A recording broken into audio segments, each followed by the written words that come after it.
And WIS is following a developing story. Tomorrow could be a tense day of testimony for the Department of Corrections and a group advocating for inmate rights. Best Buy is apologizing after one of its upstate stores showed porn on a big screen TV. Tonight, police are hoping someone will come forward with some information on a missing Columbia businessman. Two words that should never go in the same sentence. Disneyland and pepper spray. Yeah. I checked out of this life right here and into one that I've never experienced to find the hope in these hard times. I may be homeless, I'm not hopeless. And I've run into a lot of men who are hopeless right now. A Florida man is recovering in a burn center after an electronic cigarette blew up in his face. A jury found a University of Virginia lacrosse player guilty for beating his ex-girlfriend to death. Right now, the wind and the rain that we're seeing here on Ocean Isle Beach really, still the outer tips of Hurricane Irene. This morning on MSNBC to Joe Scarborough, he said that South Carolina voters are not necessarily looking for a preacher-in-chief, but a commander-in-chief. So we'll hear from Mitt Romney here shortly. Out here on the streets, many of our homeless will sleep outside, even with lows dipping near freezing. Okay, this is day 2. Left my family at home, my wife and my 2 children. In fact, there's a reason why John Farley did not come over here and sit with us on the desk, because he's still fairly upset over the Patriots losing the Super Bowl last night.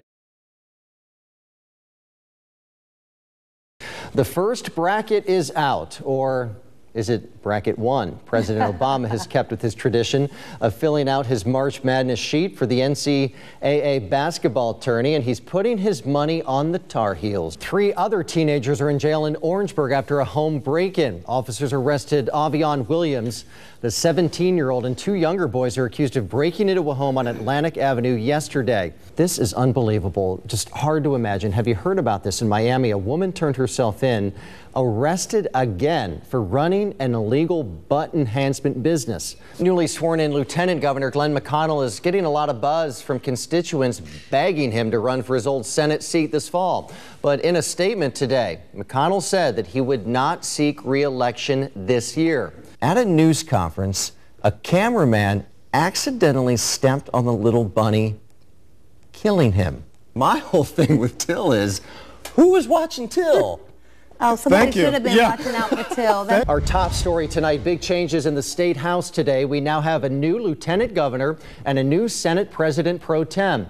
Today's Senate session started with Senator Glenn McConnell taking the oath as our state's new lieutenant governor. Those rising prices are taking a toll on the president's approval ratings and fueling the political fire in the race for the White House. And Jessica Yellen has the story. In the Weather Center now with John, and it was all quiet today. Nice day. Tomorrow we might hear some rumbles up in the clouds. Yeah, that's what it's looking like. The Palmetto State has spoken. Republican voters want a candidate with electability, and in South Carolina, that candidate is Newt Gingrich. What happened here in South Carolina tonight, and what does this mean for the party moving forward, Matt? I just want to get your thoughts on some of those headlines. It's obviously grabbing the attention of the national media. Do you think it's grabbing the attention of South Carolina voters?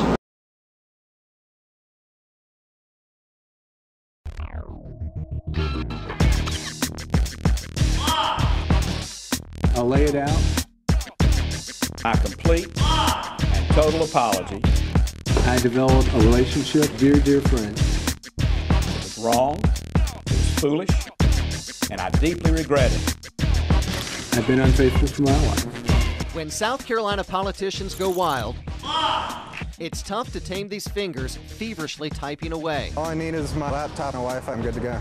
I'm a hybrid reporter, columnist, pain in the Welcome to the political blogosphere in the Palmetto State, where on one site, the news is unfair and imbalanced. Will Folks is the blogger behind FitzNews.com. Here, you get a little celebrity gossip. I love Lindsay Lohan. And a lot of Palmetto politics. It's a unfortunate, backwards, redneck reality TV show. It's a joke. I mean, it's the most corrupt, inefficient, totally unproductive system in the 50 states. Folks has a sharp tongue for politicians and at times sounds a lot like a politician himself. Look at the structure of this government, which hasn't been changed substantively since 1895. And one of the most glaring structural problems that we have within South Carolina government. It's no coincidence folks at times sounds like Sanford. He was the governor's press secretary but quit after a domestic violence arrest, something he still gets hounded about today. I don't care what any critic says. I could care less. He also doesn't care about critics that say his posts at times are less fact and more fiction. Do you post rumors? Yep. And you don't have an issue with that? I don't. Are you a tabloid if you post rumors? I would say, you know, I mean, people can describe it however they want to describe it. I know one thing, I drive the debate. I drive the debate.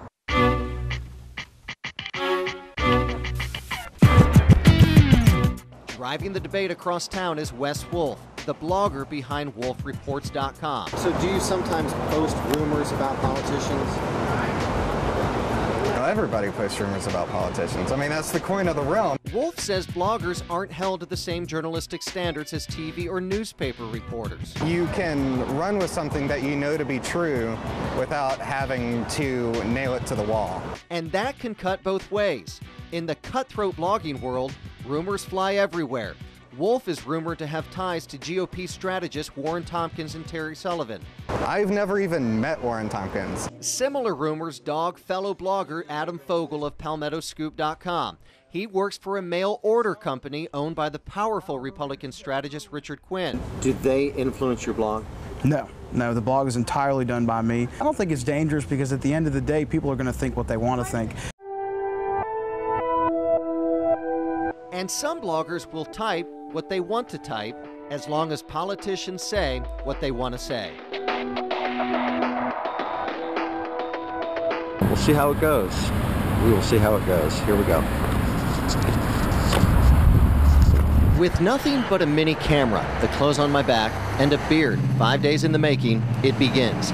My attempt to blend in with Columbia's homeless, hear their stories, learn more, get a sense of their struggle. This snapshot shows me checking in at Oliver Gospel Mission, a men's shelter, my home for the next 3 days. The staff expects me. The men who stay here do not. In some cases, it breaks your heart. Like anyone seeking help, I'm taken to a cramped office tucked away upstairs. If these walls could talk, the stories would crush you. With all of life's safety nets, lifelines, exhausted, men show up here broken.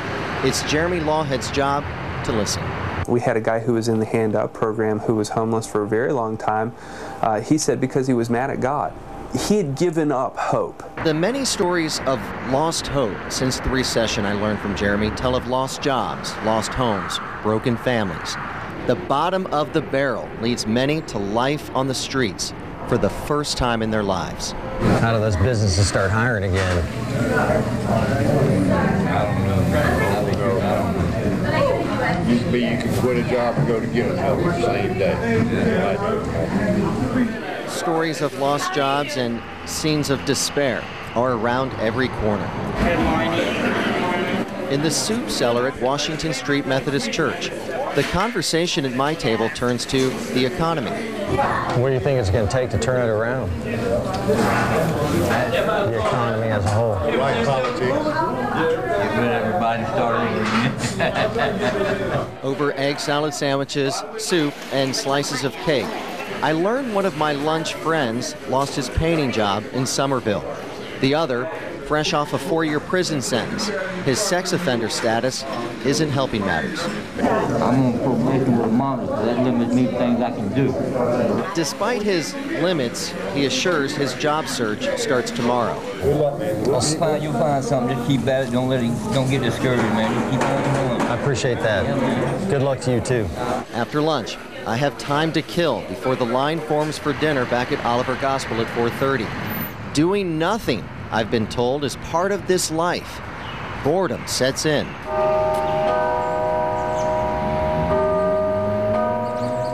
Later, I meet someone who refuses to sit. If hope had a face, I'm convinced this is it. Last year, Donald moved back to South Carolina to be near family with no job, very little money. Determined to find work, 2 weeks later, an offer. My job shift, they were working from 12 at midnight to 8 in the morning. Everybody was sleeping, you know. Facing a third shift, no car, and no bus routes that late, Donald was close to walking away. Until he walked in here. Oliver Gospel offered him a free place to stay, walking distance to work. You got to make every effort to help yourself. Helping yourself is the mission of Oliver Gospel's Hand Up initiative, a growing program aimed at finding jobs and teaching some the skills to keeping jobs. 2 years ago, 2 men graduated. Last year, 2 dozen. They want to get out. Time is of the essence. 2 months to get men jobs is the goal. After that, their chances of staying homeless forever skyrockets. But motivation is all around. In Donald's eyes, homelessness is no way to live. Somebody come through acting like they're all crazy, talking to themselves and stuff like that. Don't say nothing to them. How you doing? Keep on walking. They tend to be a little more isolated from the rest of the crowd. They distance themselves. For Donald, keeping his head up paid off. He's now in his own apartment, still walking to work, but looking to buy a car soon. Donald decided when he got here that he wasn't going to stay here. With a smile on his face, Donald left behind a life he never wants to return. Scenes of desperation I see at dinner with my own eyes. Homeless men racing to be first in line, to eat a free meal, hungry. This, to me, is the first scary and sad view of a world I'm just beginning to see. I'm told by Oliver Gospel staffers, this is more of a hunger for attention, a desire to be heard, wanting to be first. Out on the streets, people will cross over the street to get away from them. In here, they are as valued as anybody else who walks in that door. Walking in Oliver Gospel Mission, eating and sleeping here must be earned. If you want 2 meal tickets for the next day, attending evening chapel is required. As life races by outside, inside, minds are calm, hearts begin to be healed. If it's raining, if it's snowing, it doesn't make any difference. Our love for you will never change. Amen. Thank you, Lord. I begin to see with my own eyes the transformation process this place is known for. In many cases, finding a job is half the battle. Instilling and nurturing a sense of purpose keeps men from coming back. It strikes me here in this service that shelters like this are telling men yes, yes, come in. Yes, we will help, when in so many corners of their lives, they've been told no. Everybody deserves respect and, you know, that dignity. And it is remarkable how much the little things change people. The treatment men get here comes with rules, strict guidelines I hear from some homeless men that keep them away. Violence, smoking, drinking, just to name a few, could lead to a lifetime ban. Breathalyzers ensure not a drop of alcohol is in anyone's system. Anything other than a 0.0, you're out. 0. A 0 for me means I'm in for the night. Lights out at 10, lights back on at 5:30. Good morning. It is 5:30 at Oliver Gospel Mission, and I wanted to show you kind of what you get when you stay here. Toothpaste, toothbrush, washcloth, shaving cream. Clearly I did not use that the whole time, and you have to take a shower when you're here.